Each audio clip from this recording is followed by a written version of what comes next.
काय निवेदन दिलं, काय मागणी आहे? माननीय जिल्हाधिकारी साहेबांना आज आम्ही असं निवेदन दिलं की कचरा डेपो संदर्भात ज्या काय अडचणी आहेत आम्ही त्यांना सांगितलं. कचरा डेपोला सतत आग लागणे, त्यातनं धूर निघणे, त्यातनं दुर्गंधी निघणे आणि त्यातनं लहान लेकरांना वयोवृद्ध लोकांना श्वसनाचे त्रास होणं आणि त्यातनं एखाद्याचा जर जीव गेला तर करायचं काय, याच्यासाठी आम्ही जिल्हाधिकारी साहेबांना निवेदन दिलं की साहेब तुम्ही योग्य ती कारवाई करा, अन्यथा आम्ही 28 तारखेला आम्ही आमरण उपोषणला बसणार आहेत. आणि ह्याच्या आधी नगरपालिकेवर आम्ही कचरा नेऊन टाकणं, रस्ता रोको करणं अशा बऱ्याच पद्धतीचे आंदोलनं करूनही नगरपालिकेला जाग येत नाही आणि माणसाच्या जीवाशी खेळत असल्यामुळे आम्ही जिल्हाधिकारी साहेबांना आज निवेदन दिलं की तुम्ही ह्याच्यावर योग्य ती कारवाई केली नाही तर आम्ही आमरण उपोषणचं हातावर उपोसलेलं आहे आणि आमरण उपोषण आम्ही करणार आहोत.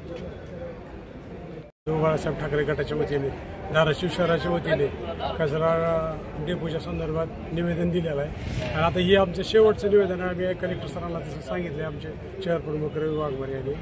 आम्ही मागील 7-8 वेळा दिलेला आहे. जनावरांचे ती मास्टरचे फोटो दिलेले आहेत, त्याची व्हिडिओ शूटिंग दिलेली आहे. शिव मॅडमनी आजपर्यंत काहीही कारवाई केलेली नाही.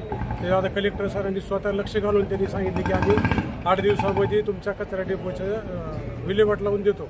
सध्या जागा जरी नाही मिळाली तर आहे त्याचं विलीनीकरण करून हे करून देतो म्हणले आणि त्यांना 28 तारखेचा अल्टिमेट दिलेला.